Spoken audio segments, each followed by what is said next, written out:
Hi, I'm Hyungwook from KAIST. I'm excited to present our system, TeachTune. Teachers' interest in pedagogical chatbots is growing. We are seeing tools like Kamigo being introduced in schools, increased teacher engagement through workshops, and commercial chatbot building platforms enabling teacher-driven development. These advancements highlight the potential of chatbots in education, but they also raise an important question. How can you help teachers create effective and safe chatbots? For effective chatbots, we should help teachers review the following three aspects of chatbots. First, chatbots must be safe, especially for young, impressionable students. Second, chatbots should provide quality instructions for effective learning. And third, chatbots need to ensure inclusive support to prevent inequality in learning. A key challenge to address these aspects is to ensure depth and breadth. Depth refers to how well learning unfolds over multi-turn interactions, things like asking follow-up questions and guiding students step by step through complex concepts. Breadth, on the other hand, is about how well chatbots handle diverse scenarios, adapting to different student needs and contexts. To get a complete picture of chatbot performance, we need to consider both depth and breadth. However, existing chatbot review methods tend to focus on just one or the other.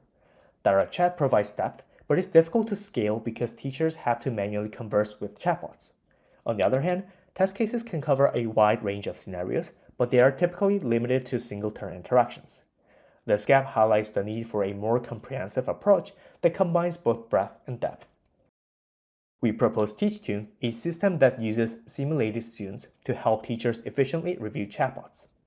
To effectively use these simulated students, TeachTune also proposes a profile-oriented interface in which users explore and organize scenarios at a profile level rather than single messages. This is TeachTune's interface. On the left side, teachers can create a chatbot. Teachers use a node-based interface to design the conversation flow for the chatbot. This flow functions as a state machine where each node defines how the chatbot should behave in response to different student actions.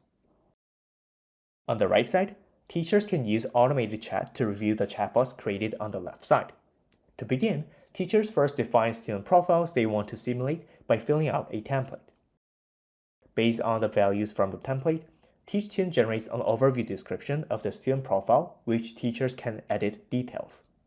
Once the student profile is set, TeachTune generates a mock conversation between the chatbot and the simulated student. By reviewing this conversation, teachers can check whether the chatbot responds as intended across different scenarios. As shown in the demo video, this is the interface to create student profiles. Teachers start by setting a student's initial knowledge level, which they do by selecting knowledge components. These knowledge components can be pulled from textbooks or added manually by teachers. Next, teachers configure student traits such as goal commitment, motivation, self-efficacy, and academic stress. Teachers are given 3 predefined statements for each student trait and rate them on a 1 to 5 scale. Once these details are set, TeachTune uses an LLM to generate an explanation-rich trait overview summarizing the student traits. Teachers can edit this overview directly to create a more specific student profile. TeachTune uses an LLM pipeline to simulate student behaviors based on a student profile.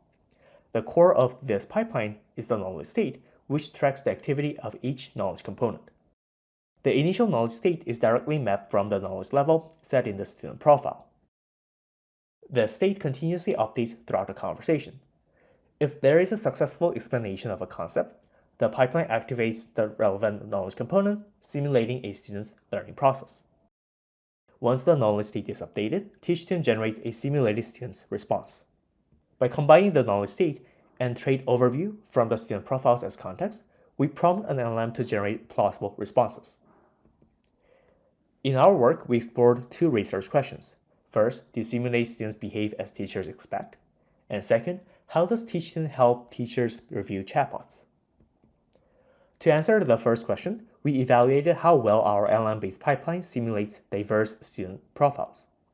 We sampled 9 representative student profiles, each varying in knowledge level, self-efficacy, stress, goal commitment, and motivation. Then we used our pipeline and a baseline pipeline to simulate those 9 student profiles, giving us a total of 18 simulated students. The baseline pipeline is identical to ours, except it does not include a trait overview. It simply takes raw input values from the student profiles.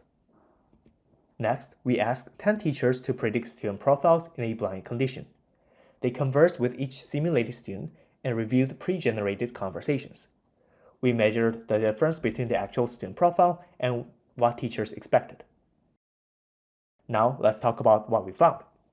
Our pipeline introduced only a small bias in knowledge levels with a median of just 5% across the 9 student profiles. But we did see higher bias in student profiles 4 and 7, which had contrasting knowledge levels and self-efficacy. For example, the simulated student for profile 4 knew all knowledge but hesitated to respond due to low confidence. This suggests that teachers may have over or underestimated knowledge levels based on behavior cues rather than actual knowledge. The bias for student traits was also small. The median was 10%. Again, some profiles stood out. Student profiles 3, 4, and 9 showed significant bias in goal commitment. These profiles had contrast in student traits that often go together, like goal commitment and motivation.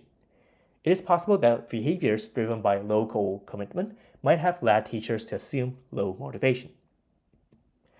We also asked teachers to rate the believability of the simulated students.